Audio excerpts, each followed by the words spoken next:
Vitamin C is a vital nutrient for health. It is central in the functioning of the immune system and building strong bones, skin, and blood vessels. Yet, despite vitamin C being abundant in fruits and vegetables, it is also one of the most popular supplements taken, despite widespread deficiency in the population not really being an issue.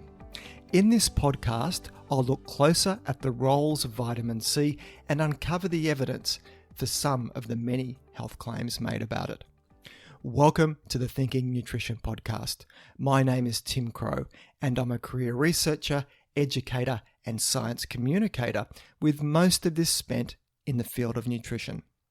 How do you make sense of so much conflicting information in the field of nutrition?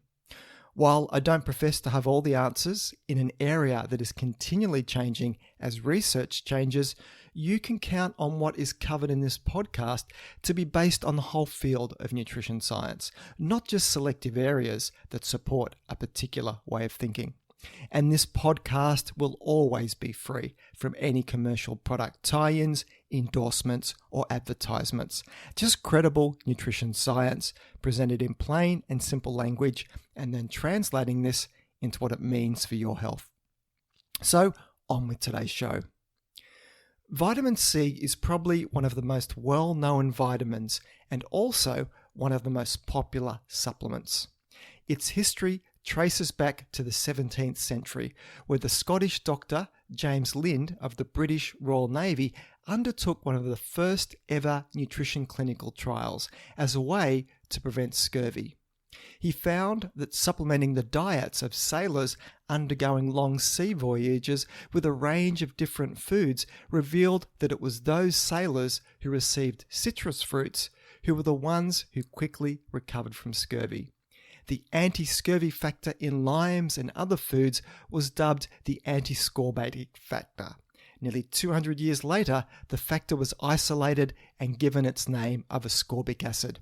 That's vitamin C to you and me. Vitamin C has a range of functions in the body. A key one is as an antioxidant. Vitamin C loses its electrons easily, which allows it to neutralize potentially damaging free radicals. A free radical is a molecule with one or more unpaired electrons, which makes it unstable and highly reactive and damaging to other molecules. Vitamin C also helps to form the fibrous structural protein of connective tissues known as collagen. Collagen is the main component of connective tissue and is the most abundant protein in humans. It is a vital component in tendons, ligaments, skin, bones, and blood vessels. Cells are held together largely by collagen. This is especially important in the artery walls, which must expand and contract with each beat of the heart, and in the thin capillary walls, which must withstand a pulse of blood every second or so without giving way. The bleeding characteristic of scurvy is because of the breakdown in collagen strength and fragility of tissues and capillaries. Vitamin C also serves as a cofactor in the synthesis of several other compounds, such as the reduction of carnitine, which is a compound that transports long-chain fatty acids into the mitochondria of a cell for energy metabolism. It also participates in the conversion of the amino acids tryptophan and tyrosine to the neurotransmitters of serotonin and norepinephrine, respectively. So vitamin C also assists in the making of hormones, including thyroid hormone, which regulates metabolism, digestive function, bone health, and brain development. So let's look at one of the big health claims made about vitamin C, which is its use as a popular option for the prevention and treatment of the common cold. Vitamin C levels can decrease in immune cells during the common cold, so perhaps supplementation may help improve the vitamin C status of these immune cells. But research supporting such claims has been conflicting and controversial. Most studies find no relationship between vitamin C and the occurrence of the common cold. Some studies do, though, show a benefit, but only in a small, specific population undergoing severe physical stress, like elite athletes. So here, the effect is not really generalizable to most people, as vitamin C has not been shown to prevent colds in the general community. A major Cochrane review of 42 studies on vitamin C in the treatment and prevention of the common cold found no consistent effect of vitamin C in reducing the risk of getting a cold. It did, though, find a very small benefit for taking vitamin C in reducing how long you have a cold for, which was an 8% shorter duration for adults and 14% shorter duration in children. So there could be something to be said for taking some vitamin C once the symptoms of a cold appear, but the benefit is very small. The overall conclusion from this review is that routine vitamin C supplementation is not justified for the general population. However, supplementation may be of benefit in some groups, such as athletes undergoing periods of intense training, as severe physical exercise can suppress the immune system. So I'll link to this Cochrane review in the show notes. Now, considerable experimental evidence suggests that vitamin C plays an important role in immune function. So getting too little vitamin C may negatively affect immune function. So some studies suggest that people with low vitamin C status may have an increased risk of infections, and perhaps this is in fact due to inadequate vitamin C. But if you are healthy, maintain a good diet, do not smoke, or have any major chronic diseases, it is highly questionable if taking more vitamin C will boost your immune function any further. And on to the big topic in the world at the moment, that being the coronavirus. There is a clinical trial underway where the researchers are using 12 grams of IV vitamin C for severe COVID-19 induced pneumonia. The work is currently ongoing, and from the preliminary results I've seen, which are unpublished, I would add it is by no means a cure, but it may be pointing to a slightly shorter stay in ICU, which actually meshes quite well with the small benefit that vitamin C has in reducing the duration of the common cold. So let's wait until the full results come out. There is far too much noise in this space for all manner of treatments competing for attention. Observational studies point to people with diets higher in vitamin C having a lower risk of cancer, but this is most likely because of the foods vitamin C is found in, which are fruits and vegetables. When you look at studies that supplement with vitamin C for long periods of time, there is little benefit in reducing cancer risk. And a similar situation applies when you look at research into vitamin C and heart disease, where diets high in vitamin C containing foods are linked to a lower risk of heart disease. But randomized controlled trials giving vitamin C to people at risk of heart disease show no benefit. How much vitamin C does a person need? The minimum requirement, which is the amount needed to prevent the overt symptoms of scurvy, is a tiny 10 milligrams per day. That's less than a quarter of an orange. However, 10 milligrams a day does not saturate all of the body's tissues, so higher amounts are required. The RDI in Australia has been set at 45 milligrams per day for adult men and women. At about 200 milligrams of vitamin C per day, absorption reaches a maximum, and there is little, if any, increase in blood concentrations at higher doses above this. Fruits and vegetables can easily provide a generous amount of vitamin C. Citrus fruits, cantaloupe, strawberries, and mangoes are notable sources among the fruits. Then we have cabbage-type vegetables, dark green vegetables, lettuce, tomatoes, and even potatoes are some of the vegetables that provide a good source of vitamin C. A glass of orange juice at breakfast, a salad for lunch, and a stalk of broccoli and a potato for dinner alone provide more than 3 100 milligrams. That's many times above the RDI, which shows how unlikely true vitamin C would be in the general population.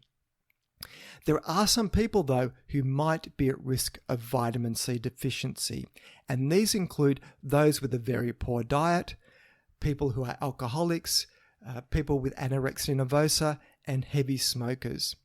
Deficiency symptoms include anemia, atherosclerotic plaques, pinpoint hemorrhages, bone fragility, poor wound healing, bleeding gums, and loose teeth, as well as muscle degeneration, rough skin, and blotchy bruises. So on the other end of the spectrum, to do with toxicity, the body has specialized vitamin C transporters in the small intestine that can take up only a certain amount of vitamin C at any one time. So the rest is excreted. And because vitamin C is water soluble, it is not stored in the body. Therefore, the body takes what it needs from the blood and the rest is excreted in the urine. But you can take too much. Although vitamin C has an overall low toxicity risk in healthy people, consuming too much of it can cause some adverse gastrointestinal side effects, including cramps, nausea, and diarrhea. Additionally, since a high vitamin C intake increases the body's absorption of non-heme iron, consuming too much vitamin C could cause problems for people with hemochromatosis, a condition in which the body retains too much iron, and too much free iron causes the kind of cellular damage typical of free radicals. Large amounts of vitamin C excreted in the urine can obscure the results of tests used to detect diabetes, while people taking anti-clotting medications may unwittingly counteract the effect if they also take a large dose of vitamin C. Those with kidney disease, a tendency towards gout, or a genetic abnormality that alters vitamin C's breakdown to its excretion products are prone to forming kidney stones if they take large doses of vitamin C. It is not possible, though, to set with certainty a safe upper level of intake for vitamin C, but 1,000 milligrams per day is considered a prudent limit. Few instances warrant consuming more than 200 milligrams a day of vitamin C. Vitamin C is widely found in the food supply, and deficiency of it is rare. And let's face it, if you are hardly eating any fruits and vegetables, you'd be faced with many other health problems outside of those caused by a vitamin C deficiency.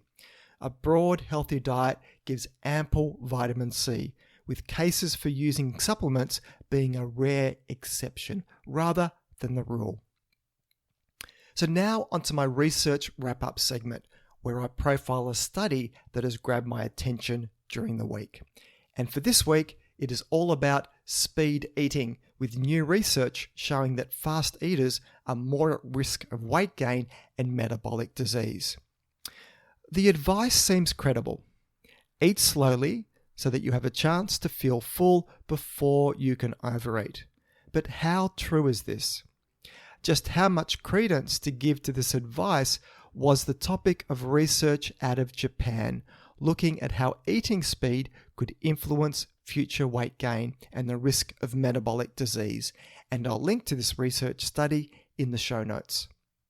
Just over 1,000 adult men and women took part in the study, which tracked their health and eating habits over 5 years.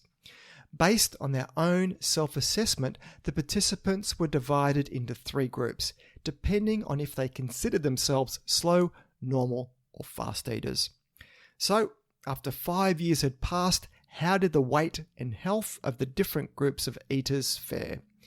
Just over 11% of the fast eaters had developed metabolic syndrome, compared with 6.5% for the normal speed eaters and just 2.3% for the slow eaters who went on to develop metabolic syndrome.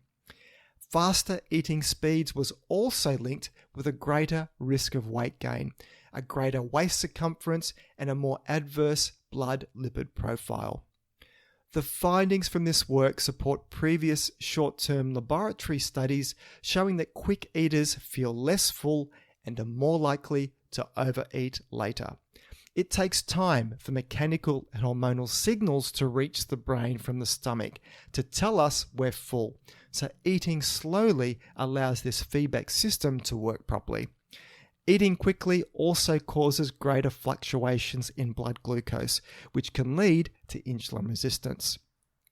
So how fast is too fast? Previous research has found that a meal should take about 20 minutes to consume, so this should be a time target to aim for.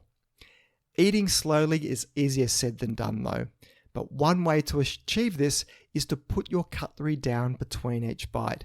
Better yet, try eating food with chopsticks if you're not so adept with them.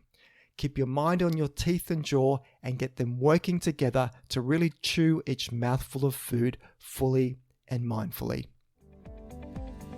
So that's it for today's show.